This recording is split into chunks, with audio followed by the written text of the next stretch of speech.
রংপুর নগরীর মাছুয়াপাড়ার একটি নতুন দোতলা বাড়ি, বাইরে ঝুলছিল তালা। কয়েকদিন ধরে বাড়িটির ভেতর থেকে আসছিল না কোনো সারা শব্দ। স্বজনদের মনে জন্ম নেয় অস্বস্তিকর সন্দেহ। শেষ পর্যন্ত পুলিশকে খবর দেওয়া হয়। ফায়ার সার্ভিসের সহায়তায় ভাঙা হয় দরজা। আর দরজা ভাঙতেই সামনে আসে এক ভয়াবহ দৃশ্য। বাড়ির ভেতরে একের পর এক পড়ে আছে 4টি মরদেহ। কেউ সিঁড়িতে আছে, কেউ খাটের নিচে, আর বাড়ির ছাদে পড়েছিল পরিবারের কর্তা, রংপুর জেলা স্কুলের সাবেক শিক্ষক গণপতি চক্রবর্তীর মরদেহ। শনিবার রাত 11টার দিকে নগরীর কামাল কাসনা এলাকার মাছুয়াপাড়া মন্দির সংলগ্ন ওই বাড়ি থেকে উদ্ধার করা হয় একই পরিবারের 4 সদস্যের মরদেহ। নিহতরা হলেন রংপুর জেলা স্কুলের সাবেক শিক্ষক গণপতি চক্রবর্তী, তার স্ত্রী প্রীতিলতা চক্রবর্তী, মেয়ে প্রার্থী চক্রবর্তী এবং ছেলে আয়াস চক্রবর্তী। সবচেয়ে ভয়াবহ বিষয় হল মরদেহগুলো এক জায়গায় ছিল না। পুলিশের তথ্য অনুযায়ী গণপতি চক্রবর্তী ও তার স্ত্রী প্রীতিলতার মরদেহ পাওয়া যায় দোতলার সিঁড়ির কাছে।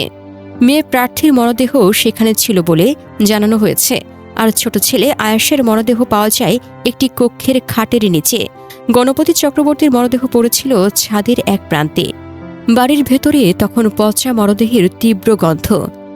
কাপড় চোপড় ছড়িয়ে ছিটিয়ে মেঝেতে পড়েছিল গয়নার বাক্স, টাকা পয়সা ও মূল্যবান জিনিসপত্র রাখার স্থানও ভাঙা। পুরো বাড়ি জুড়ে তছনছের চিত্র। প্রাথমিকভাবে পুলিশের ধারণা 4 জনকে শ্বাসরোধ করে হত্যা করা হয়েছে। নিহতদের গলায় দড়ি পেঁচানো অবস্থায় পাওয়া গেছে বলে জানিয়েছেন রংপুর মহানগর পুলিশের উপকমিশনার সনাতন চক্রবর্তী। ঘটনাস্থলের আলামত দেখে তদন্তকারীদের সামনে প্রথমে উঠে এসেছে ডাকাতির সম্ভাবনা। কিন্তু এখানেই থেমে নেই রহস্য। যদি উদ্দেশ্য শুধু ডাকাতি হয়ে থাকে, তাহলে 4 জনকে কেন এভাবে আলাদা আলাদা জায়গায় পাওয়া গেল? তারা কি লুটপাটের সময় হত্যাকারীদের বাধা দিয়েছিলেন, নাকি বাড়ির ভেতরে ঢোকার উদ্দেশ্য ছিল আরও ভয়ঙ্কর কিছু? আরও বড় প্রশ্ন, 4 সদস্যের একটি পরিবার কিভাবে টানা কয়েকদিন নিখোঁজ থাকার পরেও কারো নজর এলো না? স্থানীয়রা জানান, পরিবারটি সম্প্রতি ওই বাড়ির দোতলায় বসবাস শুরু করেছিল। নিচতলা তখনও নির্মাণাধীন। নতুন এলাকায় হওয়ায় প্রতিবেশীদের সঙ্গেও তাদের খুব বেশি ঘনিষ্ঠতা তৈরি হয়নি। কয়েকদিন ধরে পরিবারের কারোর সঙ্গে যোগাযোগ করতে না পেরে এক পর্যায়ে প্রীতিলতার বোন পূজা চক্রবর্তী বাড়িতে আসেন।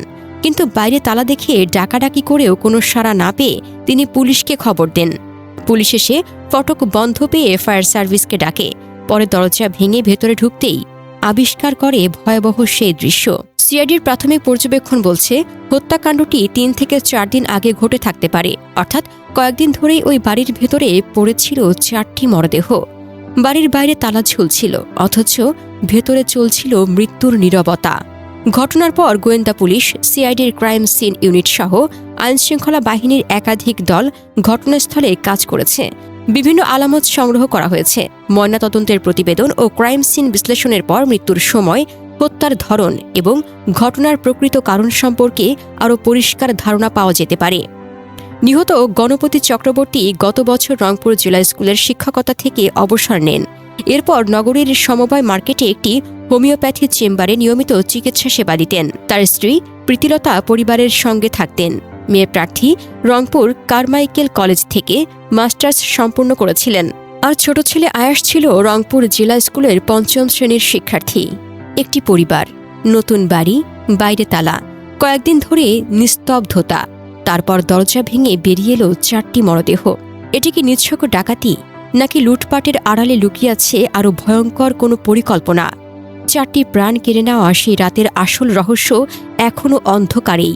তদন্তকারীদের সামনে এখন একটাই বড় প্রশ্ন, কারা, কেন এবং কী উদ্দেশ্যে একই পরিবারের 4 জনকে এমন নির্মমভাবে হত্যা করল?